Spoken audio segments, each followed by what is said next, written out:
the world. We'll explore their incredible journey on how they became the top one and top two in the world and in the Philippines.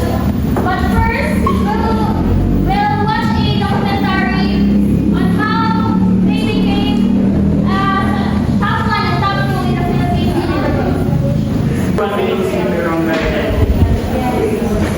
And I'm Ray Mamar. And we are tasked to report the top 1 companies in the world. How Apple become the world top company in 2024? Because Apple is achieved the $3 trillion in capitalization in 2024. Then si Apple Group is na stock price in around $190 per share. Then the company leads the global market, outpacing all the competitors. Then key factors behind the Apple success. Anong successful man kaya ang Apple?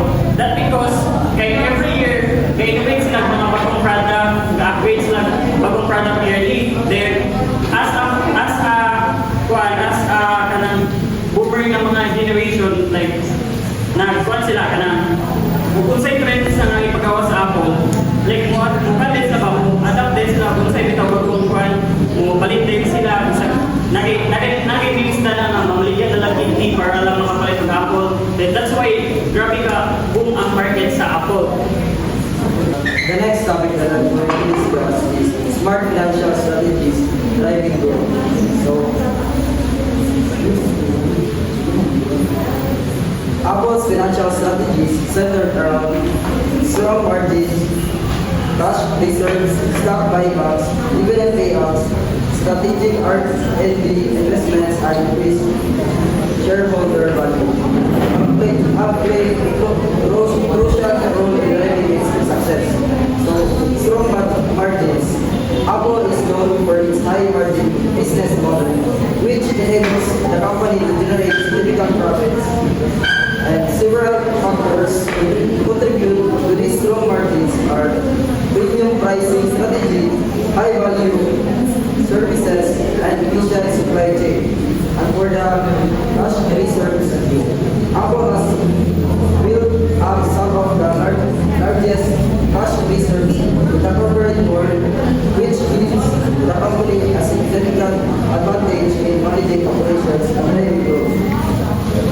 And for the focus on stock buybacks and dividend payouts, Apple has a shareholder-friendly capital return program that includes both stock buybacks and dividend payouts. And the last is strategic research and development, R&D investments. Apple invests heavily in research and development to maintain its competitive edge and drive innovation. Apple's expansion into new market and industries is penetration into emerging markets. Apple has recognized the need to expand its footprint in emerging markets, where the middle class is growing rapidly and consumer demand for technology is increasing. The second is investment in autonomous technologies.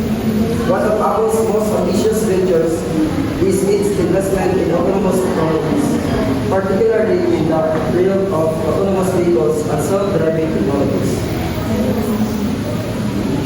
Okay. And now let's talk about the Apple financial overview. Then the revenue of the Apple in 2024 is 81.8 billion. The gross profit is 34 billion. Then the operating income is $22 million, and the net income is $19.8 billion, and the ESP is 1.21 per share. Currency and investments. Primary currency, US dollar. Apple as a US-based company primarily operates in US dollars. This is the reporting currency for its financial and most of its revenues and expenses are denominated in US dollar. The global transaction deals in other currencies, euro, CNY, GBP, and etc.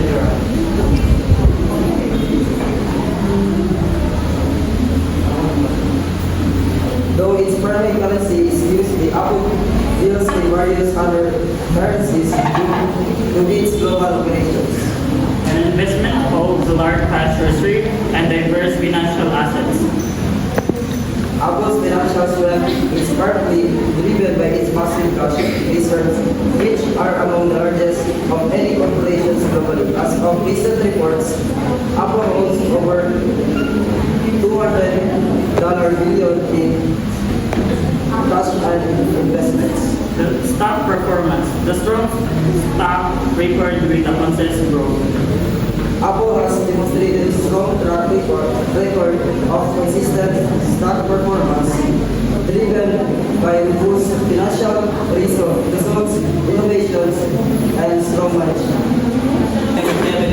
Together with and now let's talk about Microsoft journey to the top.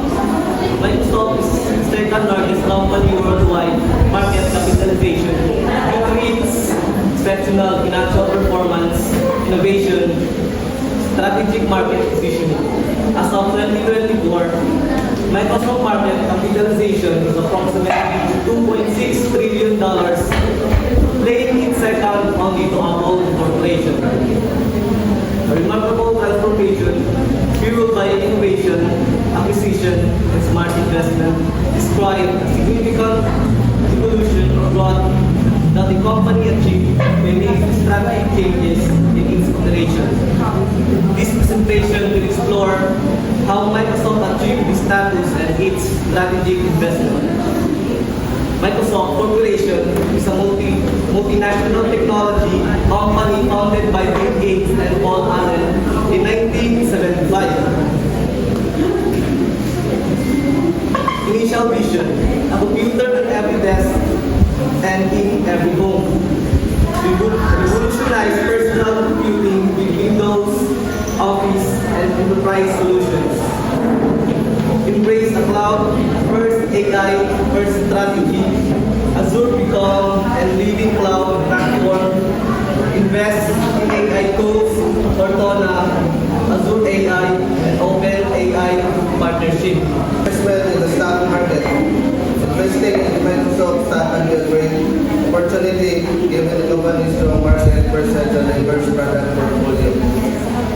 Microsoft stock performance has been impressive, with a market capitalization of over $2 trillion. You can invest in Microsoft stock through various channels. Direct stock purchase and dividend reinvest program. Microsoft offers a direct stock purchase plan and a dividend reinvest plan through mutual share.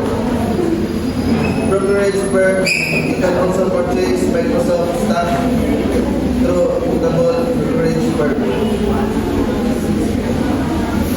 Strategic stock buybacks, boosted shareholder value.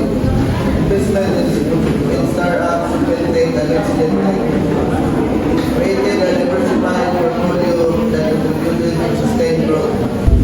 Microsoft financial highlights. Their total revenue is $56.5 billion. Their gross profit is $41.5 billion. Operating income, $23 billion. Their net income is $17.5 billion. Microsoft currency. Microsoft primarily uses US dollar but supports various currencies depending on the region such as Euro, GBP, and Philippines. Why Investment Corporation became the top one company in the Philippines? So, I will explain you the brief history of SMIC or SM Investment Corporation. So, SMIC started as a single shoe store in 1950 in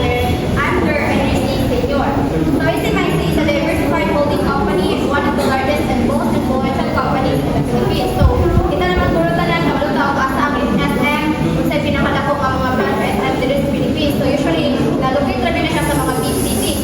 Next is the company holds leading positions in real estate, banking, and retail. SMIC Real Estate Division through SM Prime Holdings is one of the largest property developers in the Philippines. It has transformed the urban landscape with its expansive mixed-use developments, which include SM malls, office buildings, residential communities, and integrated lifestyle centers. So the real question is, paano bang ang SM Investment Corporation became the top 1 company in the Philippines?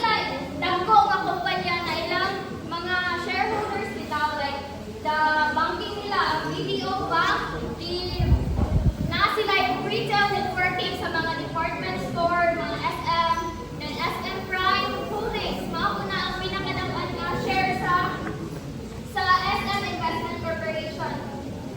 Na sila yung with an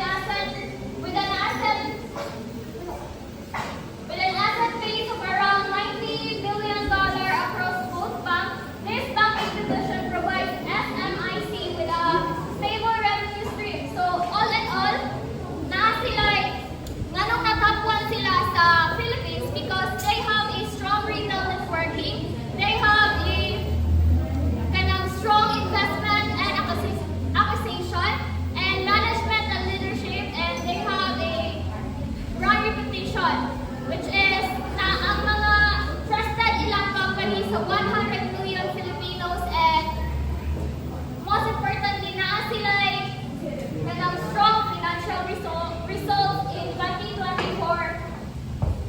In 2024, ang naka-generate sila of $90 billion. And sunod kay ang SM Prime Holdings. SM Prime Holdings stands as one of the largest companies in the Philippines as of 2024.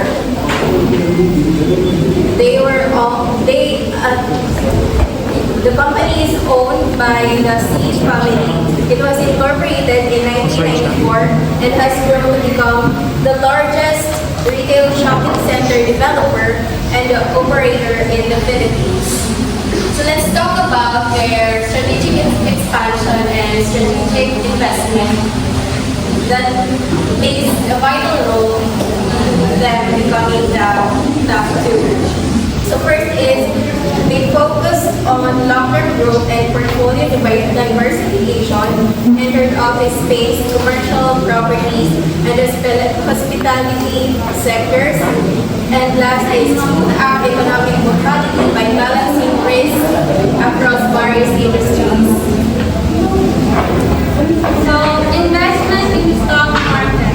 SM Prime's parent company, SM Investment Corporation or SMIC, enhanced stock liquidity.